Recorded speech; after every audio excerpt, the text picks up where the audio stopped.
Bab 66 hadirnya melengkapi. Kan cuma sholat sunnah, aku juga selalu sholat fardu. Begitulah ucapmu ketika diminta untuk mengerjakan ibadah sunnah. Padahal ini bukan perkara sepele, ini bukan perkara yang akan sia-sia. Memang benar, setelah gugur kewajibanmu ketika ibadah yang wajib telah mampu kamu kerjakan. Hanya saja, kita tidak akan pernah bisa memastikan bahwa ibadah sholat yang menjadi poros utama amal itu bisa kita lakukan dengan sempurna atau tidak. Bahkan mungkin sholat kita lebih sering tidak khusyuk, tergesa-gesa, atau kadang hati kita tak benar-benar hadir di setiap sujudnya. Oleh karena itu, kita perlu amal lainnya untuk melengkapi apa-apa yang kurang pada setiap ibadah sholat kita. Karena sholat adalah amal yang akan pertama kali dihisab. Sholat adalah penentu baik di dunia maupun di akhirat. Di dunia, ia akan menjadi parameter atas baik dan buruknya diri kita. Di akhirat, ia akan menjadi parameter baik atau buruknya amalan kita. Sesungguhnya amalan yang pertama kali dihisab pada manusia di hari kiamat nanti adalah sholat. Allah Azza wa Jalla berkata kepada malaikatnya, dan dialah yang lebih tahu. Lihatlah pada sholat hambaku. Apakah sholatnya sempurna ataukah tidak? Jika sholatnya sempurna, maka akan dicatat baginya pahala yang sempurna.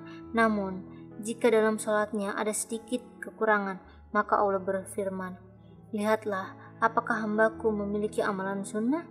Jika hambaku memiliki amalan sunnah, Allah berfirman, sempurnakanlah kekurangan yang ada pada amalan wajib dengan amalan sunnahnya. Kemudian amalan lainnya akan diperlakukan seperti itu. Hadis riwayat Abu Daud. Itulah mengapa kita memerlukan sholat sunnah agar yang kurang bisa menjadi sempurna. Jangan sampai saat diri kita menghadap Allah dengan membawa amalan yang cacat, sedangkan amalan sunnah untuk melengkapi kita tidak ada. Hingga surga yang telah berada di depan mata gagal untuk kita masuki karena timbangan keburukan kita lebih berat daripada timbangan kebaikan yang kita miliki. Itulah akhir yang merugi. Na'udzubillah. Bab 67 yang tak akan pernah kembali. Ketika sholat sunnah qobliyah subuh terlewatkan, maka kita telah kehilangan sesuatu yang lebih besar daripada dunia dan isinya. Ketika sholat tercatat sebagai masbu, maka ia tak akan bisa diulang lagi. Ketika satu hari terlewat tanpa membaca Al-Quran, tanpa sholat malam, tanpa sholat duha, tanpa bertambah satu pun kebaikan di diri kita, maka ingatlah hari itu tak akan pernah kembali lagi. Oleh karenanya, perhatikan betul bagaimana urusan akhirat kita. Jangan sampai kepada urusan dunia kita bersemangat luar biasa, tapi kepada urusan akhirat kita berleha-leha. Ada sebuah kisah yang luar biasa ketika tentang sahabat Nabi Muhammad dalam memperhatikan urusan akhiratnya, yaitu kisah Umar bin Khattab. Suatu hari Umar bin Khattab pergi ke kebun kurma miliknya. Pada saat pulang dari kebun kurmanya, ia mendapati sejumlah orang sudah selesai melaksanakan sholat asar. Umar bin Khattab sontak berucap, Inna lillahi wa inna ilaihi raji'un. Aku ketinggalan sholat jamaah. Umar bin Khattab kecewa bukan main, sebab tak sempat melaksanakan sholat berjamaah dengan mereka. Untuk melunasi rasa bersalahnya, Umar bin Khattab pun membuat sebuah pengumuman di hadapan orang-orang. Saksikanlah, mulai sekarang aku sedekahkan kebunku untuk orang-orang miskin. Umar bin Khattab merelakan untuk melepas kebun kurma yang miliknya karena keterlambatannya menunaikan sholat berjamaah. Kisah ini diriwayatkan Abdullah bin Umar. Sesungguhnya tak ada kewajiban bagi umat Islam untuk menghibahkan kekayaan sebanyak itu hanya karena telat menunaikan sholat berjamaah. Namun Umar bin Khattab melakukan hal tersebut karena kecintaannya yang mendalam terhadap ibadah. Sikap Umar bin Khattab ini mencerminkan sifat zuhud yang ada di dirinya. Peristiwa tersebut menjadi penanda bahwa hatinya tak terikat dengan kemewahan dunia. Maka perhatikanlah bagaimana sikap kita terhadap kehilangan urusan dunia dan bagaimana sikap kita kehilangan urusan akhirat. Itu akan mengukur di mana kita meletakkan hati kita kepada dunia atau akhirat. Bab 68 Istiqomah itu. Istiqomah itu seperti Sa'id bin Musayyib yang tak pernah tertinggal takbir pertama. Ia pun tak pernah melihat punggung jamaah karena ketika sholat ia selalu berada di saf terdepan selama 30 tahun lamanya. Istiqomah itu seperti Abdullah bin Ummi Maktum yang matanya buta, tapi ia selalu datang sholat berjamaah di masjid. Ia tetap datang ke masjid meskipun cuaca dingin ataupun panas tanpa seorang petunjuk jalan. Dia tetap datang ke masjid meskipun harus meraba-raba di kegelapan malam. Istiqomah itu seperti Bilal bin Rabah yang tetap setia pada kalimat tauhid walaupun nyawa berada di ujung tanduk.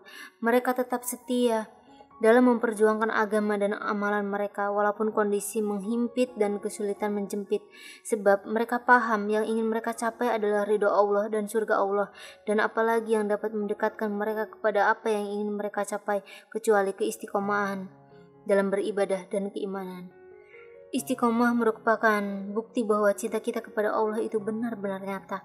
Keimanan kita menancap dengan sesungguhnya, sebab keistiqomahan dan keimanan letaknya bukan pada perkataan, namun juga mengakar dalam hati dan berbuah dalam amalan. Tapi satu hal yang juga harus kita pahami, iman kita pasti suatu waktu bisa saja jatuh, dan itu normal, karena iman memang tercipta seperti itu, ada masa naiknya, ada pula masa turunnya. Maka istiqomah itu bukan tentang kita yang tidak pernah jatuh dalam lubang-lubang dosa, tapi tentang kita yang kembali bangkit, segera bertaubat setelah semua kesalahan dosa yang kita perbuat. Jangan pernah biarkan diri kita nyaman dalam kemaksiatan. Bab 69. Teman yang baik. Carilah teman yang baik sebab teman memiliki pengaruh besar dalam kehidupan kita. Bertemanlah dengan mereka yang cerdas dalam hidup dan turut mendorongmu mempelajari hal-hal baru dan mendorongmu untuk semakin berkembang. Bertemanlah dengan orang yang soleh, yang senantiasa jujur dalam ucapan, menepati janji, menjaga mulutnya dari perkataan sia-sia, senantiasa mengajakmu untuk berbuat ketaatan dan dekat dengannya, membuatmu semakin dekat dengan Allah. Jangan berteman dengan orang yang fasik, yang senantiasa melakukan kemaksiatan. Berteman dengan orang fasik itu bisa mematikan hatimu dan menggagalkan hijrahmu, sebab semakin dekat dengan mereka, maka semakin membuatmu jauh dari Allah. Bertemanlah dengan mereka yang memiliki akhlak yang baik seperti yang dinasihatkan Alqamah Al-Utharidi ketika akan meninggal dunia. Ia menyampaikan beberapa pesan kepada putranya. Ia mengatakan,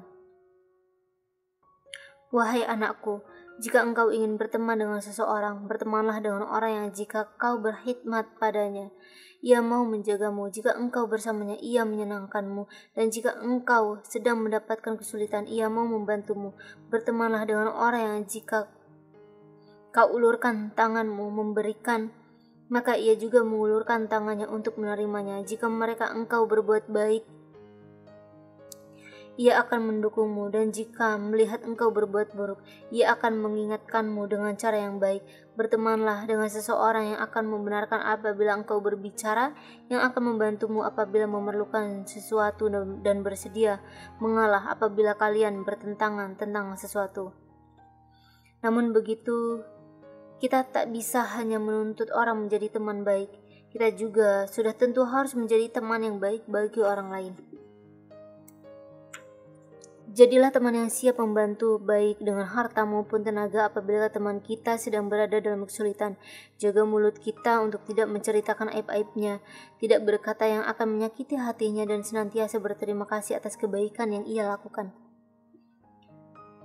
Belalah ia jika ada seseorang yang berusaha merusak kehormatannya. Berikan nasihat dan kritikan tanpa memanaskan hatinya. Doakanlah ia tanpa harus diketahui olehnya, sebab ia adalah salah satu doa mustajab untuknya. Jagalah hubungan baik dengannya dan keluarganya agar kelak kamu jadi seseorang yang kehadirannya dinantikan dan kepergiannya dirindukan. Milikilah sifat lemah lembut dalam menasihati, karena bunga tumbuh sebab tetesan air, bukan gelegarnya petir. Yang sering kita lupakan dalam memberi nasihat, kita terkadang melupakan satu bagian penting, yaitu menyebut namanya dalam doa-doa panjang kita dan berharap Allah memberikan hidayah kepadanya. Bab 70. Hidup bukan hanya tentang kita. Jika mimpi hanya tentang pencapaian pribadi, tentulah Rasulullah tak perlu hingga mempertaruhkan dirinya. Ia cukup beribadah bagi diri sendiri lantas masuk surga. Jika mimpi hanya tentang pencapaian pribadi, tentulah Abu Bakar radhiyallahu anhu tak perlu menghibahkan seluruh hartanya di jalan Allah dan mendedikasikan hidupnya untuk membela agama Allah. Jika mimpi hanya tentang pencapaian pribadi, tentulah Utsman bin Affan radhiyallahu anhu tak pernah repot-repot untuk menghibahkan hartanya untuk membantu muslim yang lainnya. Ia cukup bersantai dan menikmati kekayaan yang dimilikinya. Tapi nyatanya mereka mengorbankan segala yang dipunya. Kesemuanya terpanggil sebab agama. Mereka percaya bahwa apa-apa yang ada di diri mereka adalah titipan dari Allah, maka apalah gunanya menumpuk harta dan memiliki jabatan tinggi apabila tak digunakan di jalan Allah. Yang lebih membahagiakan dari menjadi hebat adalah menjadi bermanfaat. Jadilah suluh di tengah umat. Belajarlah, sebab ilmu adalah cahaya. Ilmu yang akan menuntun kita di kegelapan dunia dan kegelapan dini hari. Belajarlah tanpa mengenal letih. Belajarlah sampai surga yang menjadi akhir dari kehidupan kita ini. Amalkanlah. Ilmu tak akan ada gunanya apabila tidak diamalkan. Ilmu yang tidak diamalkan bagai pohon tanpa buah.